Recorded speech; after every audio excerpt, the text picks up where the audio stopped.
So you've been searching for real estate online and you're on Zillow, you're on Realtor.com, you're on RyanHaley.com, and you keep seeing this thing referred to as condo fee, condominium fee, and the numbers are all over the place. What is that? Well, I'm Ryan Haley, and I'm the broker with Atlantic Shores Realty. And today I want to help you out with that question. What are these condo fees I keep seeing, and why do they vary so much? Well, what I can say is this: condo fees can be they can be high, they can be low. A lot of it depends on the association and how they want to run the association. So when I say the association, we're talking about the owners in a particular condo building, as well as their board, which is the president, the vice president, the secretary, the treasurer. They all get together and they vote on things. They vote on things they want to do to the building. They vote on future planning. They vote on insurance. They vote on management companies. And when they do that, they need to establish a budget for the association. And when they have a budget, they have to figure out a way to pay for that budget, which means they're going to go to each individual condo owner and require them to pay condominium dues to cover the budget. That's essentially what the condo fee does. But what's included in a condo fee? What types of things are you paying for?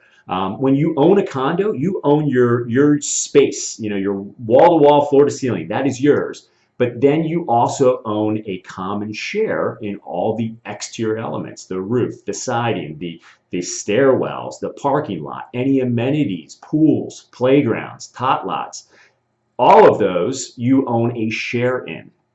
So you have to cover these, there's expense with that. You have to cover the cost of that. So typically a condo fee is going to cover exterior maintenance of the building, general operation. So if there is lights on the outside, it's going to cover your water usage.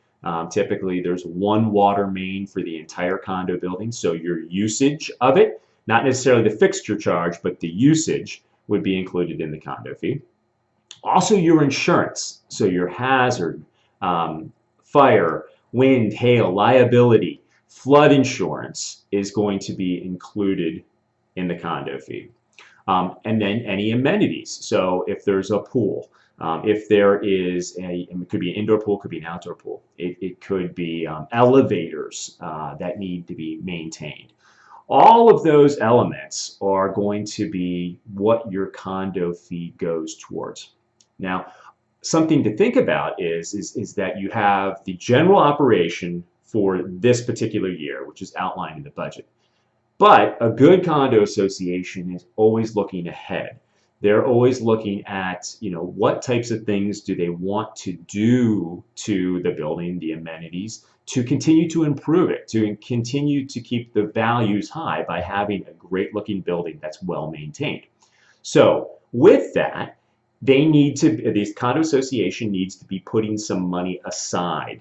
So typically it's 10% of the annual budget is allocated towards a reserve fund for future use. At the same time, at all times, they're required to have at least 10% of the annual budget in a reserve fund.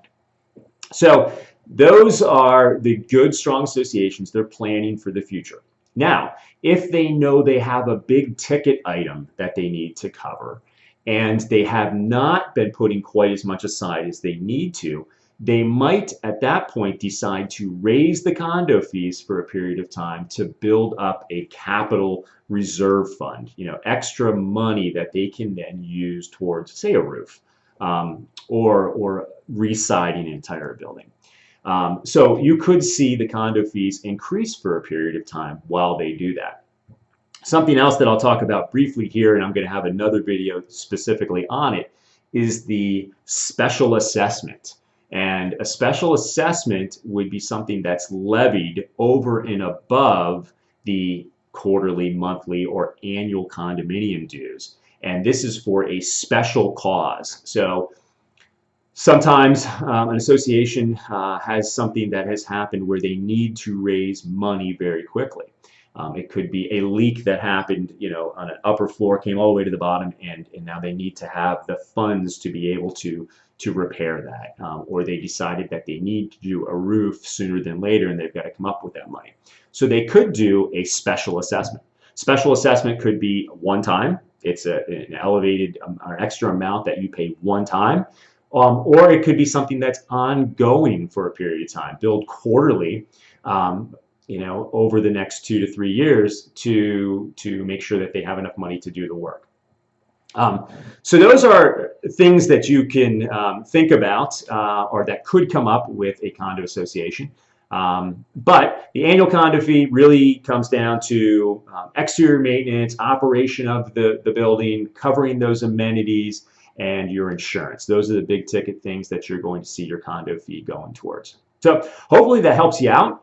If you have any specific questions regarding any particular property and why their fees might be higher or why they might be lower, and or condo fees in general, please feel free to reach out to me, as I'd be happy to answer any questions that you may have. You can send me a text, you can give me a call, do return email. I'd be happy to set up a time to discuss it with you. So thanks again, and I look forward to speaking with you soon. Take care.